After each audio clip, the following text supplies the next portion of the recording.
Assalamualaikum. Di video kali ini kita akan membahas tentang masih obat antibiotik, yaitu clindamycin hidroklorid. Clindamycin hidroklorid kapsul 150 mg.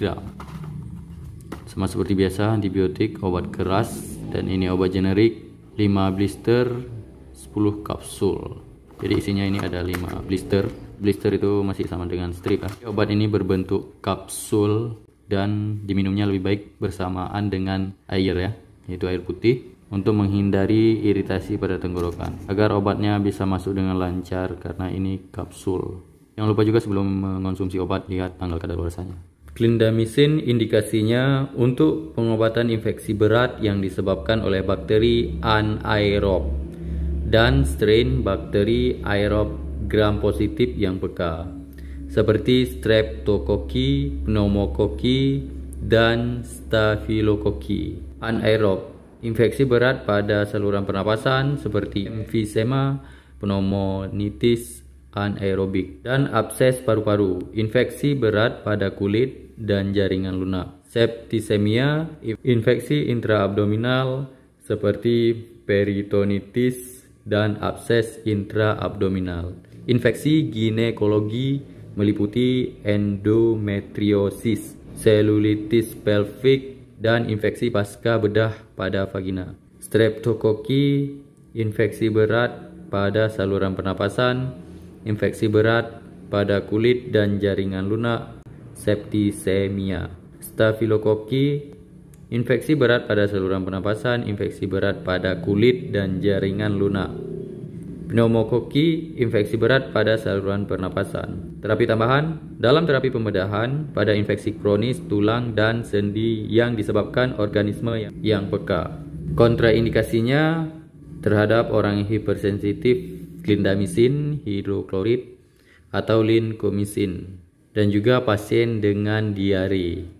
Komposisi tiap kapsul mengandung clindamycin HCl setara dengan clindamycin basa 150 mg. Farmakologi, clindamycin hidroklorid adalah antibiotik turunan lincomycin yang mempunyai aktivitas bakteriostatik, terutama terhadap bakteri aerob gram positif dan bakteri aerob. Clindamycin hidroklorid bekerja dengan menghambat sintesa protein dengan cara mengikat gugus 50S subunit ribosom bakteri. Posologi atau tentang dosisnya, infeksi berat 150 mg sampai dengan 300 mg tiap 6 jam. Infeksi lebih berat lagi 300 mg sampai 450 mg tiap 6 jam. Untuk anak-anak, infeksi berat 8 sampai 16 mg per kilogram per hari, terbagi dalam 3 sampai 4 dosis yang sama. Untuk mencegah kemungkinan iritasi pada kerongkongan, kapsul harus ditelan dengan 1 gelas air putih. Pada kasus-kasus infeksi yang disebabkan oleh Streptococcus beta hemolitik, pengobatan harus dilanjutkan sekurang-kurangnya 10 hari. Jika terjadi diare selama pengobatan, penggunaan antibiotik ini harus dihentikan.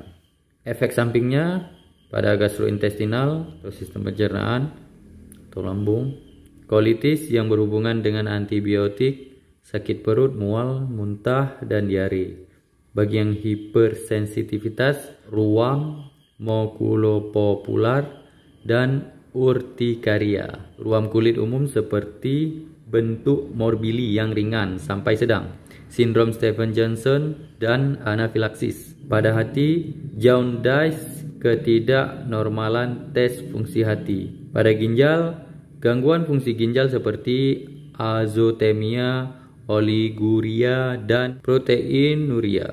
Pada hematopoietik, neutropenia atau leukopenia sementara, eosinofilia, agranulositosis, dan trombositopenia.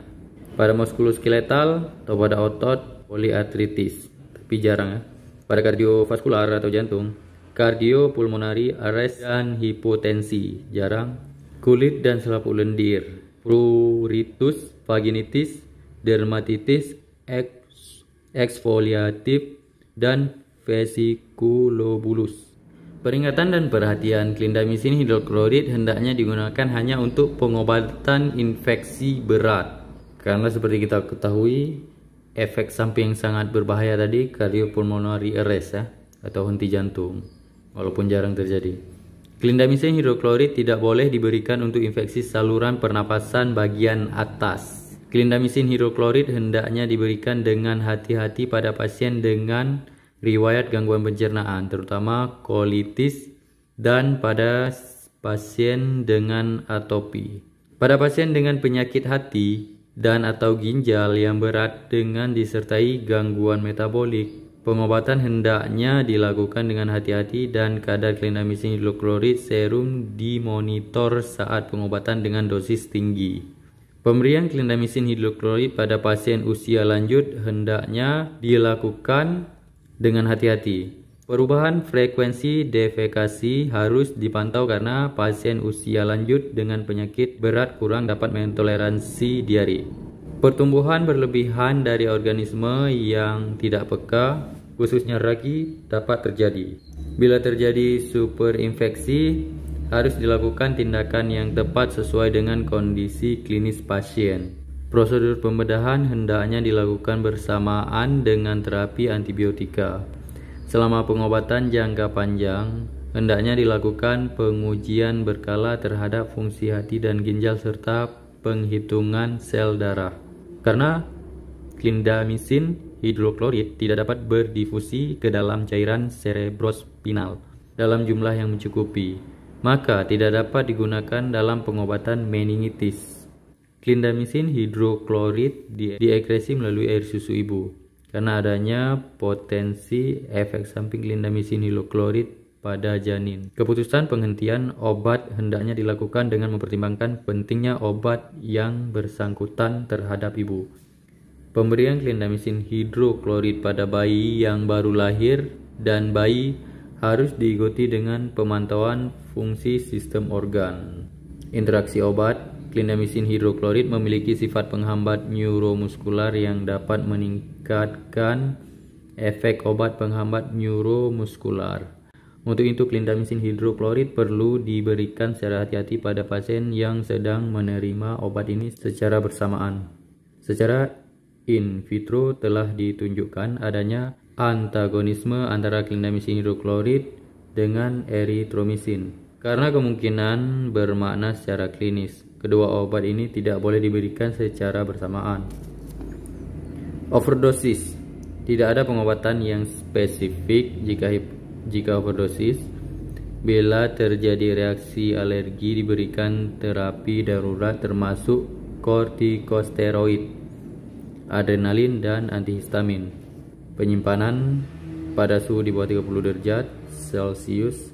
Kemasan clindamycin hidroklorid kapsul 150 mg.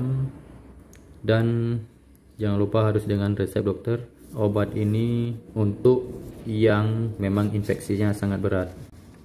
Kalau tidak akan banyak efek samping yang tidak diinginkan ya, terutama pada sistem pencernaan dan juga yang paling bahaya itu pada kardiovaskular.